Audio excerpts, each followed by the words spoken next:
आज 15 नवंबर को बाबू गेंदा सिंह जी के 47वें पुण्यतिथि के अवसर पर कुशीनगर जनपद के दुमही गांव में श्रद्धांजलि सभा आयोजित हुई। पुण्यतिथि के अवसर पर उपस्थित लोगों ने बाबू गेंदा सिंह जी मूर्ति पर माल्यार्पण कर उनको श्रद्धा सुमन अर्पित किया। आयोजक मंडल ने बाबू गेंदा सिंह जी के जीवनी पर भी चर्चा किया। आज बाबू गेंदा सिंह का जो पुण्यतिथि कार्यक्रम हुआ उसके बारे में कुछ जानकारी दीजिए। बाबू गेंदा सिंह जी के 47वें पुण्यतिथि था आज। उस उपलक्ष्य में श्रद्धांजलि सभा उनके पैतृक गांव दुमही के पंचायत भवन में रखा गया था और ग्राम सभा सहित क्षेत्र के सभी सम्मानित जनों के उपस्थिति में गेंदा सिंह जी के जीवनी पे, उनके किए गए कार्यों पे, उनके योगदान पर चर्चा हुआ।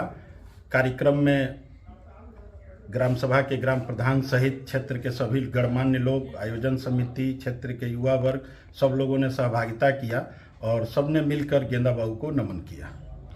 डॉक्टर पुनीत जी, मैं जानना चाहूँगा कि जो आज कार्यक्रम हुआ उसके बारे में कोई संदेश जो आप लोगों को देना चाहते, क्योंकि कार्यक्रम आपका वहाँ चौराहे पर होने वाला था जो आज यहाँ गाँव में हुआ, तो उसके बारे में कुछ बताएं। कार्यक्रम, जैसा कि आप मीडिया के लोगों सहित सबको पता था कि ये कार्यक्रम प्रतिवर्ष पिछले 9 वर्षों से आदरणीय श्री गुड्डू शुक्ला जी के संरक्षण में मेरे द्वारा और सभी सहयोगी टीम के द्वारा मिलके बरवा राजा पाकड़ में गेंदा बाबू के नाम पे बने विद्यालय पे मनाया जाता था। क्योंकि इस वर्ष वहाँ पे इनकी मूर्ति का अनावरण भी होना था और मूर्ति का स्थल का फाउंडेशन बनने में थोड़ी विलम्ब है और आने वाले दिग्गज अतिथियों के समय का भी अभाव था, जिस वजह से ये कार्यक्रम अगले कुछ दिनों के लिए 10-15 दिनों के लिए आगे बढ़ाया गया। चूँकि पुण्यतिथि मृत्यु तिथि के दिन ही मनाई जाती है, तो इसलिए पुण्यतिथि को सांकेतिक रूप में उनके ग्राम सभा में संक्षिप्त रूप में श्रद्धांजलि सभा मना लिया गया। अगले कुछ दिनों में जब तिथि मिल जाएगी तो उनके मूर्ति का अनावरण फिर पुनः उन पुराने स्थल पे बाबू गेंदा सिंह लघु माध्यमिक विद्यालय बरवा राजा पाकड़ में मूर्ति का अनावरण होगा और सभा किया जाएगा। हाँ, हमारे साथ जुड़े हुए हैं बाबू गेंदा सिंह जी के पौत्र भतीजे श्री पारस सिंह जी। थोड़ा उनके जीवनी के बारे में प्रकाश डालें आप।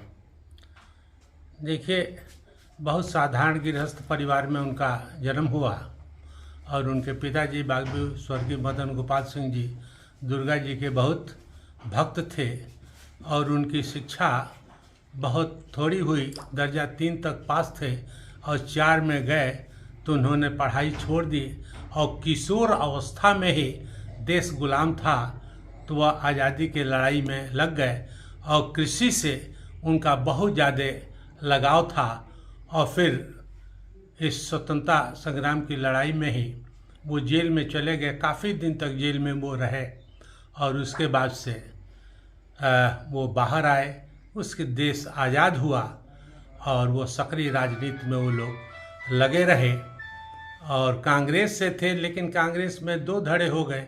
एक समाजवाद को मानने वाला जिसमें जयप्रकाश नारायण और सुचेता आचार्य कृपलानी, आचार्य नरेंद्र जी के साथ होकर के यह लोग देश की आज़ादी की लड़ाई लड़े और बाद में सोशलिस्ट पार्टी का गठन इन लोगों ने किया और बाद में चल कर के उसमें भी 2 घड़े हो गए।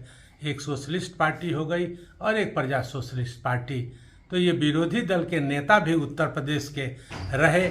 एक समय ऐसा था कि देवरिया जिले की पूरी सीट संसद की और विधानसभा की सब इनकी प्रजा सोशलिस्ट पार्टी और खेती से बहुत लगाव था।